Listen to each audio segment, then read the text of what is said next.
2022 के विधानसभा चुनाव में जातियों के धागे से बंध कर चलती आ रही सियासत योगी आदित्यनाथ के नाम की आंधी में टूट गई थी। लेकिन फिर 2 ही साल बाद उत्तर प्रदेश में जाति के सांचे में वोट इस तरह फिट बैठे कि बीजेपी को नुकसान हुआ और फिर नारा आया, बटेंगे तो कटेंगे, जिससे योगी आदित्यनाथ ने विपक्ष का जाति मंत्र तोड़ दिया।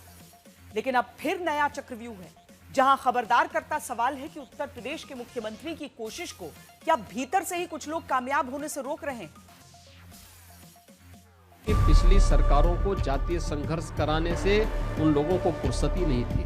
बीजेपी को ये तकलीफ है, भगवान कृष्ण का प्रचार ज्यादा है, उसे दुनिया में पूछते हैं। तो यहाँ कौशाम्बी में रोकी गई है प्रयागराज में, उसको लखनऊ में एक बड़े आंदोलन के रूप में आप लोग जवाब देंगे। जितने भी यही अरेंजमेंट मांग रहे हैं सब भारतीय जनता पार्टी को वोट दें। राष्ट्रवाद से ऊपर उठकर राष्ट्रवाद पर जीना पड़ेगा।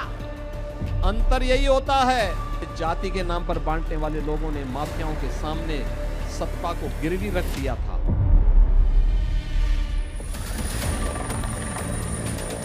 आठ साल से देश के सबसे बड़े राज्य की सत्ता संभालते योगी आदित्यनाथ, जिन्होंने उत्तर प्रदेश में तमाम जातिगत समीकरणों पर आधारित सियासत को लगातार 2 बार मात दी, क्या अब योगी आदित्यनाथ को जाति के ही राजनीतिक चक्रव्यूह में घेरा जा रहा है? जहां उत्तर प्रदेश के मुख्यमंत्री के सामने अगड़े पिछड़े की चुनौती अखिलेश यादव रख रहे हैं, जहां चक्रव्यूह चंद्रशेखर का है, जो दलित वोट पर चुनौती देना चाह रहे हैं ताकि मायावती के कमजोर होने के बाद दलित वोट पर खींचतान तेज हो सके। चक्रव्यूह है करणी सेना, अहिर रेजिमेंट, भीम आर्मी जैसे जातीय संगठनों का, जो कानून व्यवस्था को चुनौती देते हैं। चक्रव्यूह है पुलिस की कार्यशैली का, जहां बीजेपी जनप्रतिनिधि सवाल उठाते हैं। क्या इन सारे चक्रव्यूह को मुख्यमंत्री योगी आदित्यनाथ तोड़ लेंगे? मैं तो बार बार इस बात को कहता हूं कि बटोगे तो कटोगे।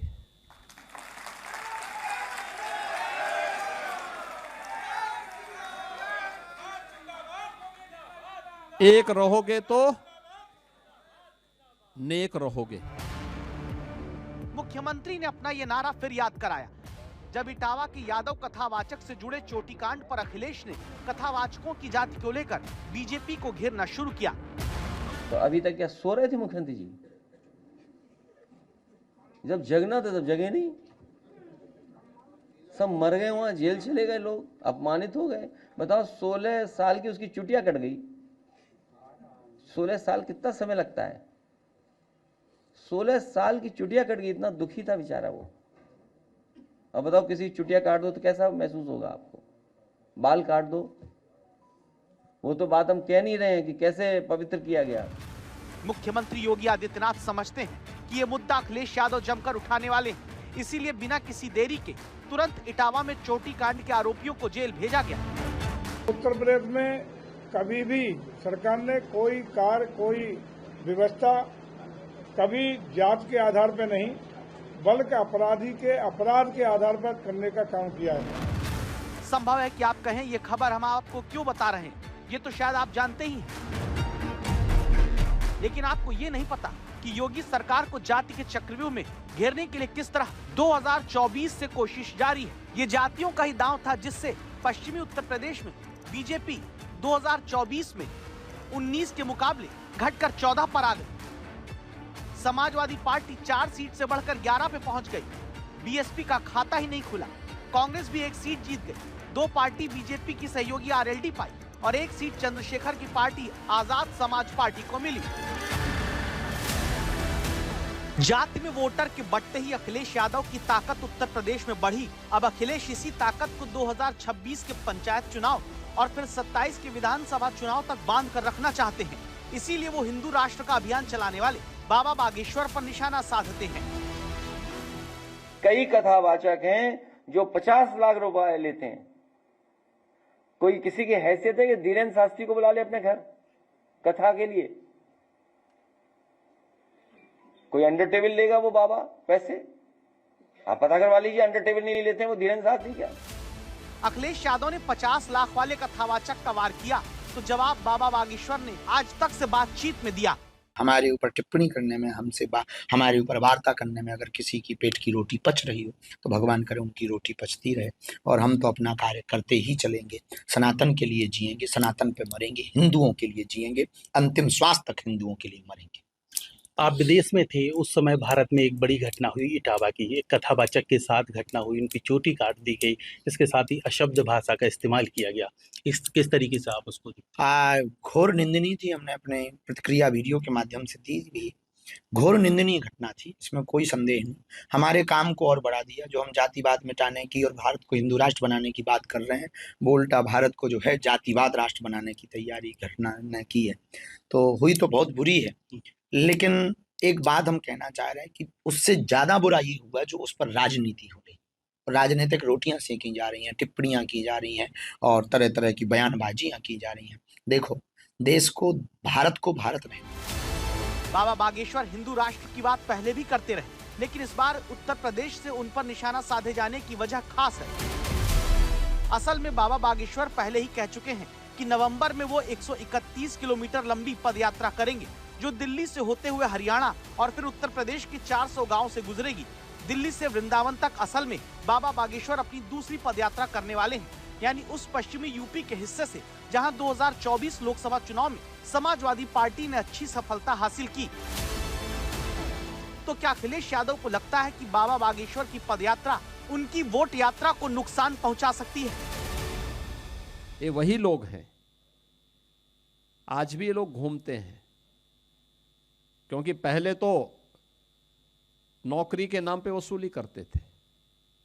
आज जब वसूली का धंधा बंद हो गया, गुर्गों की दुकानों को बंद करा दिया गया, अब ये लोग जाति के नाम पर बांटने का काम कर रहे हैं जगह जगह जाकर के।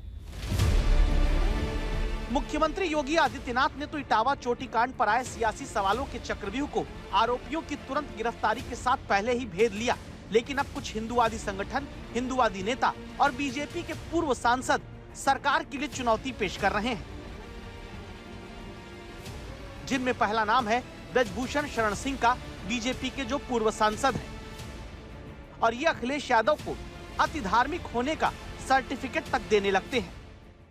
अखिलेश यादव धार्मिक व्यक्ति है, धार्मिक व्यक्ति है, हनुमान जी की प्रशंसा करते थे, और अभी अखिलेश यादव ने एक बहुत बढ़िया मंदिर भी बनाया है, और अखिलेश यादव श्री कृष्ण के वंशज हैं, तो धर्म का विरोध कैसे कर सकते हैं?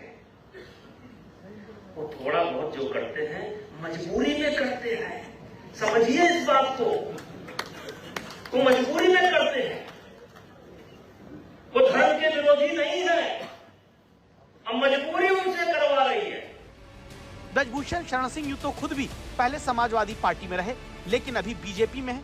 इनके दो बेटों में एक विधायक और एक बीजेपी के सांसद ही हैं, लेकिन ऐसे वक्त में ये अखिलेश यादव को धार्मिक बताने में जुट गए, जहां पार्टी ही इनकी समाजवादी पार्टी मुखिया को सनातन विरोधी बता रही है। यानी योगी जिस चुनौती के चक्रव्यूह को तोड़ते हैं, वहीं पार्टी के पुराने नेता अखिलेश का समर्थन करते नजर आते हैं। इसी तरह ये हैं दिनेश फलाहारी महाराज, जो इटावा चोटी कांड में आरोपियों को बाद में चांदी का मुकुट पहनाने का दावा करते हैं। तो जब कोई अपराध करता है तो वह किसी भी जाति का हो, वहां की जनता यह चाहती है कि उसे उसी समय दंडित किया जाए, तो वहां के लोगों ने उनको सजा दे दी। तो सरकार ने तुरंत एक्शन लिया और उन निर्दोष लोगों को जेल भेज दिया।